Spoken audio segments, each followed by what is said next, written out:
De TV a cabo. Olha essa história aqui. Essa história quer que você preste bastante atenção, porque a gente recebe pessoas em casa para fazer determinados serviços e naquele momento em que a gente está recebendo uma pessoa que nós não conhecemos, é preciso ficar atento, porque uma operadora de TV a cabo demitiu um funcionário que assediou uma cliente. A vítima recebeu mensagens obscenas no celular de um técnico que foi até a casa dela para quê? Para consertar o sinal da TV. Presta atenção. A primeira mensagem que chamou a atenção da cliente se referia a ela como gata. Eu tomei um susto assim enorme, eu já comecei a imaginar muita coisa, né, ruim. Ela prefere não mostrar o rosto, mas faz questão de denunciar o assédio sofrido pelo técnico de uma operadora de TV a cabo por meio do celular. Tudo aconteceu depois de marcar uma visita pelo canal da empresa. Ele esteve na casa da jornalista, mas a instalação não pôde ser concluída pela falta de um cabo. Foi então que eles trocaram o número de celular para um contato rápido assim que a peça fosse comprada. A partir daí, o problema começou. Ao pedir uma nova visita, o técnico respondeu que estava apaixonado por ela e continuou a mandar mensagens com conteúdo pornográfico. Eu fiquei muito assustada, as mensagens foram enviadas às 11h30, meia-noite, né, numa sexta-feira, num sábado. Já não dormi mais, né?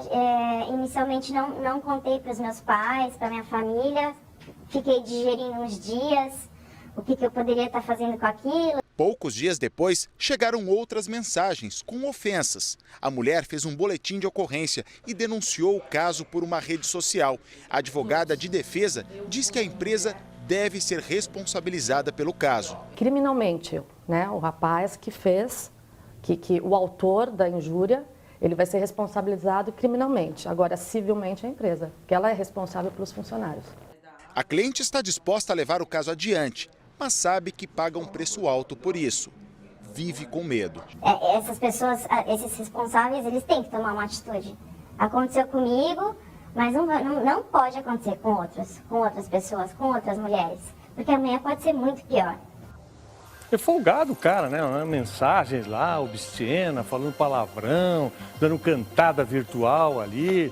Pô, vamos respeitar, vamos respeitar. Uma adolescente de 17 anos foi torturada durante 2 anos pelo ex-companheiro. E ninguém imaginava que isso estava acontecendo.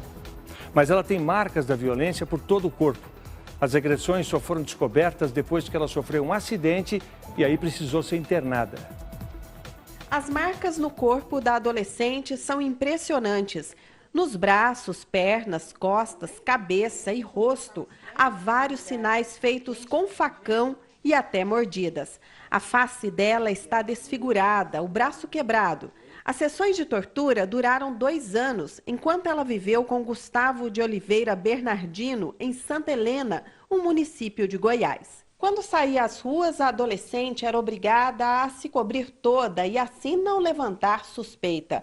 Os moradores da pequena cidade achavam até que havia motivos religiosos para isso.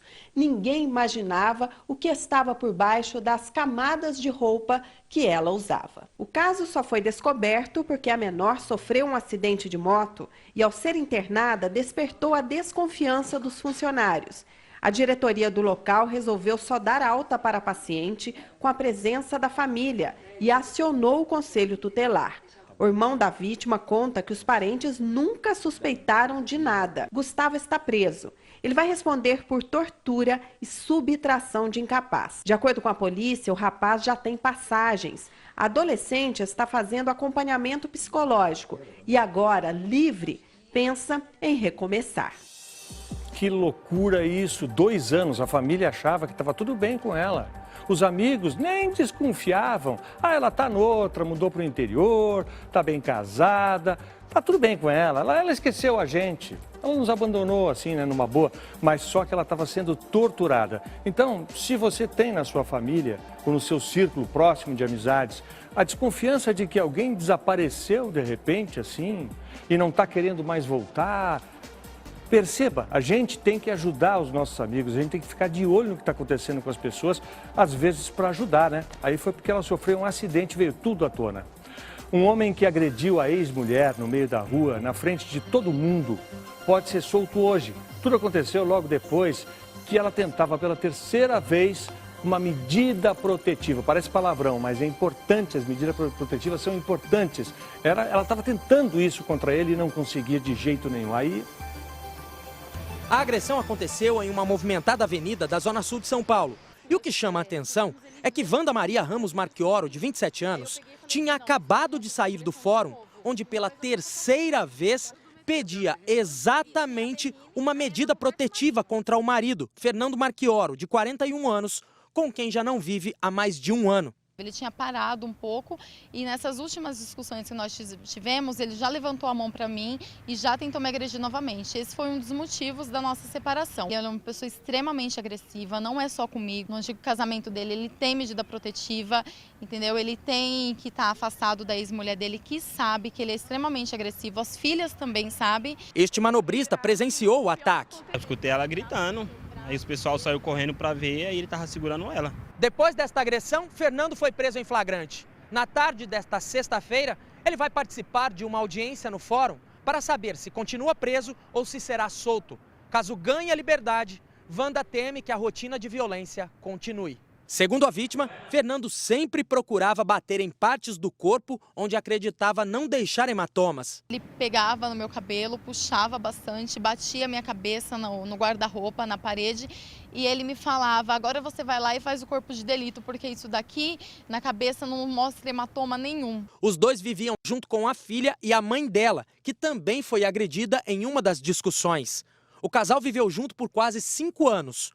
A filha dela, de outro relacionamento, presenciava as agressões. Eu ainda apanhando, tentava acalmar minha filha que estava vendo.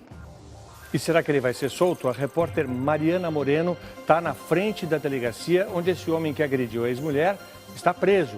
Oi, Mariana, que horas deve ser decidido se ele vai ou não ser solto? Ainda hoje, viu, Brito? Até às 4 horas da tarde. Um bom dia para você, um bom dia a todos. O Fernando Marchioro, de 41 anos, passou a noite na carceragem aqui neste distrito policial, mas agora há pouco ele foi levado à audiência de custódia no Fórum Criminal da Barra Funda. E é lá que o juiz vai decidir se ele será solto ou se fica preso em algum CDP até aguardar o julgamento e até sair o resultado final dessa condenação, né? Aliás, esse é mais um caso de violência doméstica, como tantos que acontecem no Brasil todos os dias. A Lei Maria da Penha, que nesse mês que vem, agora já completa 10 anos de existência, conseguiu reduzir em 10% o número de homicídios contra mulheres. E um dos avanços dessa lei são justamente as medidas protetivas, que obrigam, por exemplo, o homem a manter distância da mulher a quem ele faz ameaças. O problema é quando a justiça falha. E aí o que acontece são as agressões, como a gente acabou de ver na reportagem, e até mesmo a morte da vítima. Veja na reportagem. Eu estava com muito receio toda essa perseguição que esse indivíduo estava fazendo com ela. A delegada se lembra bem daquela vítima, Fernanda Santi Limeira, de 35 anos, morta 2 meses depois de pedir ajuda. Eu estava muito amedrontada, eu estava muito nervosa, eu estava tirando totalmente a tranquilidade da moça. Foram essas as 4 medidas de urgência pedidas pela delegada ao judiciário para proteger mais uma vítima de violência doméstica. Afastamento do agressor. Motivo que ele não parava de persegui-la. Suspensão do porte de arma. Proibição de frequentar os mesmos lugares que a mulher. Todos os lugares que ela estava, ele estava perseguindo, importunando a vida dela. E de fazer qualquer tipo de contato com ela, seja por telefonema, internet ou mensagem de celular. Ele ligava para o emprego dela, falava que ela estava subtraindo, por ela ser enfermeira, que ela estava subtraindo entorpecente. O ex-companheiro Ismael dos Santos Praxedes, denunciado várias vezes por Fernanda, fingiu ser paciente e ficou parado em frente à unidade de saúde onde ela trabalhava. Quando a enfermeira se aproximou, Ismael começou a atirar. Quando você viu a notícia, o que passou na sua cabeça? Fiquei muito triste e me senti muito impotente diante dessa situação. Porque é uma pessoa que vem e pede socorro para a polícia e depois, de repente, ela acaba morta. A justiça negou a medida protetiva a Fernanda. O entendimento é que o caso não se tratava de violência doméstica e que as brigas entre ela e o ex-marido eram motivadas pela guarda da filha, o que seria resolvido na vara de família. A tia de Fernanda, que acolheu a sobrinha em casa, sabia de todas as ameaças. Ela já vem num processo aberto em São Bernardo há mais ou menos 8 anos, por conta de toda a agressão psicológica, física que ela vinha sofrendo dele. Neste áudio, que ainda não foi enviado à polícia, a voz seria de Ismael, conversando com a filha do casal de 10 anos. Se não fosse eu, você estava morta. Sua mãe ia te matar na barriga, tá bom? Os anjos estão te protegendo mesmo. Eles estão te protegendo desse monstro que está do seu lado. Você não fica quieto. Se você soubesse do tanto que a minha família está sofrendo. De acordo com a delegada, Ismael tinha um alvo certo. Fernanda, de quem ele não aceitava o fim do relacionamento. Todas as vezes que a Fernanda ela começava um relacionamento, ele ficava indo atrás, cerceando a liberdade dela.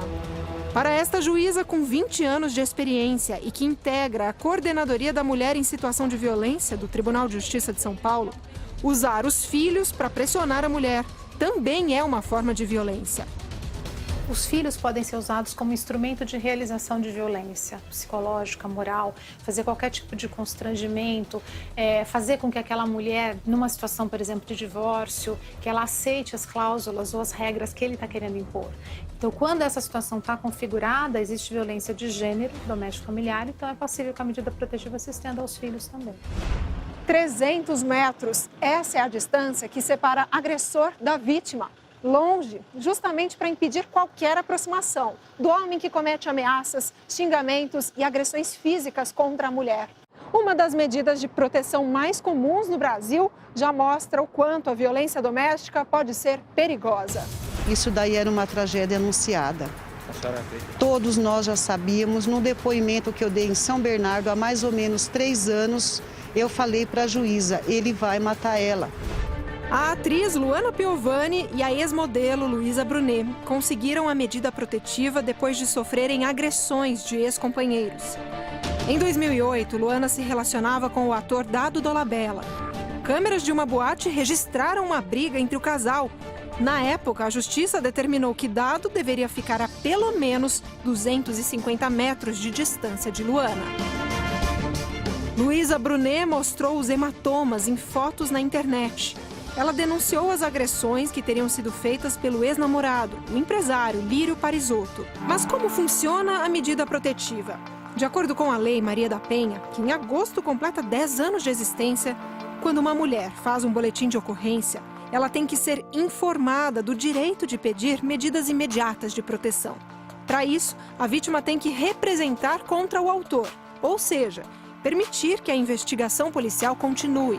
Tem que ser decorrente de uma violência de gênero. Essa violência tem que ser cometida no ambiente doméstico, familiar. Tem que ser violência física, patrimonial, moral, psicológica ou violência sexual. E a situação tem que estar enquadrada naquilo que a lei determina. O delegado tem 48 horas para encaminhar o pedido. Quando chega no Poder Judiciário, a representação é avaliada por um juiz e pode ser aceita ou não. O período para análise também é de 48 horas. Depois, um oficial de justiça comunica a decisão à vítima e ao autor e entrega o documento. Tem que ter o elemento probatório, né? Porque muitas vezes não há elementos suficientes no processo que nos conduzam ao convencimento de que a medida protetiva realmente é cabível. Se a medida for descumprida, a lei autoriza a prisão preventiva. Para isso, a mulher deve procurar o fórum ou a delegacia com o documento em mãos e informar que o agressor voltou a persegui-la e a fazer ameaças. Desta vez, o juiz tem 24 horas para tomar uma decisão. E não basta só a medida protetiva. A mulher tem que estar empoderada a ponto de chegar em uma delegacia e falar que o homem não está cumprindo a medida protetiva. E o delegado, por sua vez, representa pela prisão preventiva. E é preso mesmo? Eu prendo. Muitas vezes, porque tem casos que a gente percebe que se não houver a prisão, dependendo da situação, ele vai matar e mata mesmo, ou vai tentar matar.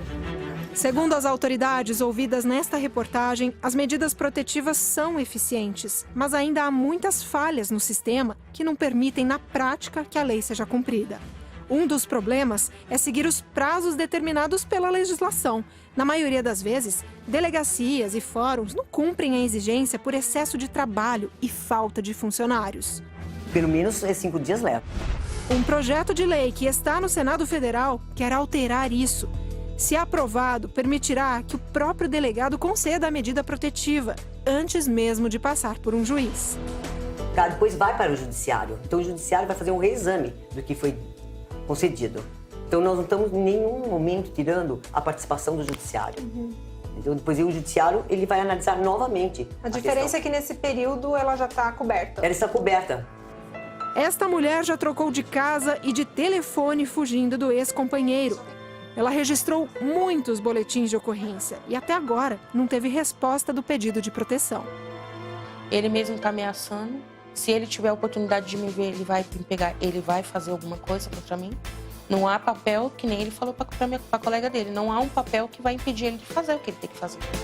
A cada 2 horas, uma mulher é assassinada no Brasil. Apesar do medo de conviver com o agressor, que normalmente é o ex-marido, pai dos filhos, a mulher precisa arranjar coragem para pedir ajuda. O que eu entendo é que, como a violência de gênero doméstico familiar, ela acaba acontecendo num período longo de tempo, quando a vítima procura ajuda, normalmente é porque ela está precisando daquela ajuda. Uma única ameaça, desde que se tenha provas do risco que ela sofre, já basta para ter o direito à proteção. Quando você concede uma medida, ele para pensar. E na hora que ele para pensar na situação, ele vai parar para refletir e entender que, na verdade, ele está cometendo um ato que não é passível de ser cometido. Em casos extremos, a vítima pode ser levada para um abrigo e ficar bem longe do inimigo. Essa medida protetiva poderia ter salvado a vida da Fernanda? Provavelmente. Eu só acho que essa lei deveria ser mais rigorosa. Porque, assim, somos mulheres, somos frágeis, entendeu? E a gente procura fazer o melhor para ser uma pessoa correta perante a justiça. E a gente não tem a justiça do nosso lado.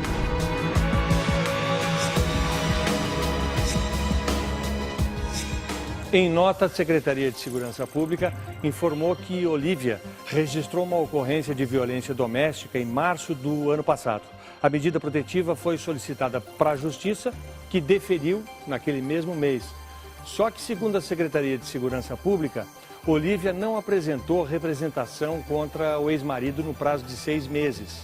Em novembro de 2015, ela foi intimada pelo juiz para saber se a medida ainda era necessária. Mas aí ela não compareceu. É a explicação que estão dando. Em abril desse ano, a medida foi arquivada pela Justiça. É triste porque começa com casamento, com as pessoas confraternizando. Às vezes tem uma menina grávida, a família feliz, viajando junto, sorrisos, promessas. E de repente o príncipe se transforma num monstro. E aí acontece tudo isso, esse ódio.